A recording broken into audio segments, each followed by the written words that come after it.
Hello everyone, my name's Oisín O'Reilly. I'm the Chief Exec here at your LGBTQ Centre Outhouse. My pronouns are he and him.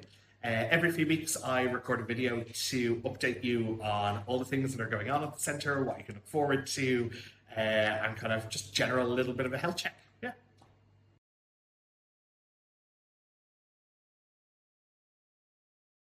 So it's been an exciting and busy time for us here at Outhouse.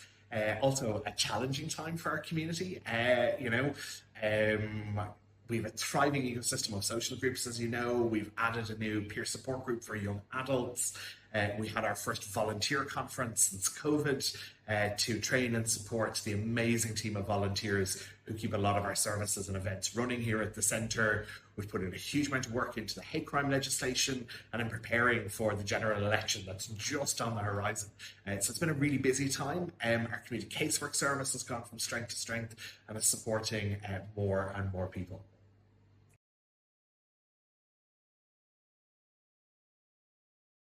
Really hard to choose standouts, but three things that have really stuck and touched me personally over the last few weeks.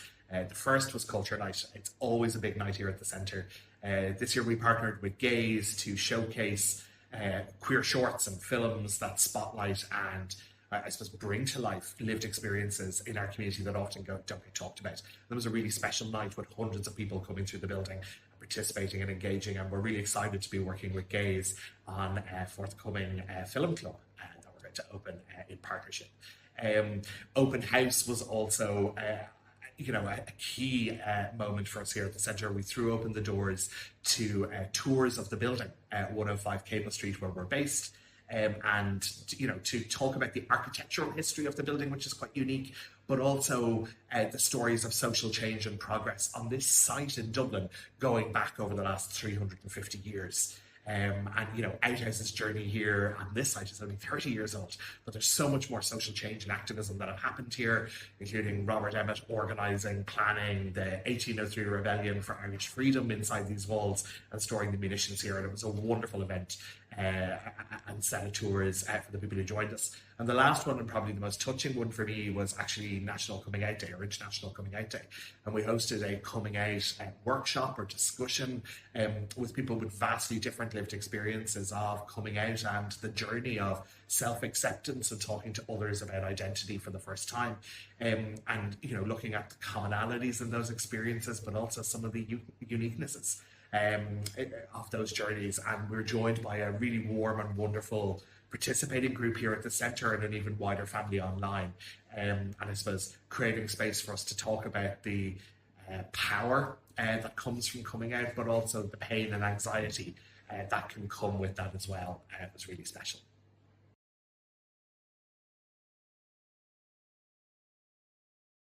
Yeah, totally. We partnered with TUSLA to host an information evening for those who are interested in foster caring. We have a national shortage of foster carers in Ireland, and there's many queer families who have opened their doors to look after children and adolescents who really need love, care and support.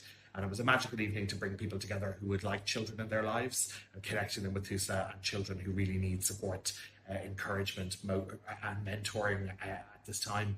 We've also launched a beginner's art course with the City of Dublin Education and Training Board that's been going really, really well. We've just launched self-defence classes here at the centre. Sadly, we feel they're necessary. There's a palpable fear and anxiety for many in our community, given the hostility and change in the outside world that we're seeing. And I suppose we're always listening to what's going on for people and what people might benefit from and want, and trying to respond where possible. So you can find details of those classes online. We've launched our young adult peer support group. It's an amazing space that kind of follows on from Belong To service, that when people age out there at age 24, there's a service that's available for young adults between 24 and 30 who maybe would benefit from staying connected to their peers and accessing that peer support on an ongoing basis. So it's been a really exciting time. We have some new plans in the works for expanding some of our existing services over the next few weeks and early in the next year as well.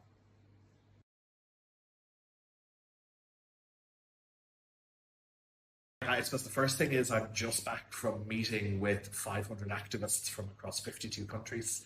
in Europe and Central Asia, talking about the key issues affecting our movement as a region, things like artificial intelligence, hate crime, the rise of extremism on the far right, and how that impacts. And really interesting and great to connect in with colleagues and other organisations who are fighting very similar battles and dealing with very similar challenges to what we're dealing with here in Dublin and Ireland. We've just advertised for a PhD candidate to carry out research into the queer experience of homelessness and barriers in accessing the housing market. We know that we're really affected, but there's very little Irish research out there to prove what's happening. And so many in our community are, living in insecure environments. They're, sleeping on couches or staying for extended periods with friends or family or otherwise. So we really want to understand that so that we can come up with solutions to that problem and advocate really, really effectively. Last week, the hate crime bill passed all stages of the Oireachtas and was signed into law by the President 2 days ago. It's been a core piece of work for us over the last number of years. In fact, I've been reflecting a lot on my first few days here in Outhouse. My first day was tragically the murder of Michael Snee and Aidan Moffat. And then we went on to have 16 weekends of violent assault targeting members of our community. And, we've seen an increase in hate crimes affecting our community over the last number of years. And this legislation is a key protection. It's not perfect. It doesn't do everything. Ultimately, every law is a piece of compromise, and we've an awful lot more to do, particularly about incitement and extreme and violent hate speech targeting our community. And we are going to come back to that after the election.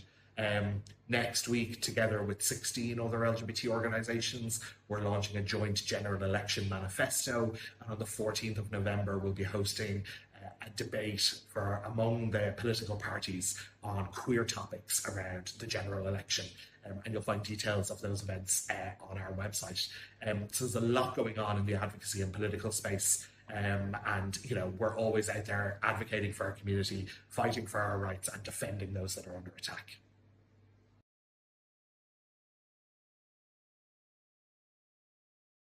We have an exciting lineup of different social and cultural events coming up to the end of the year.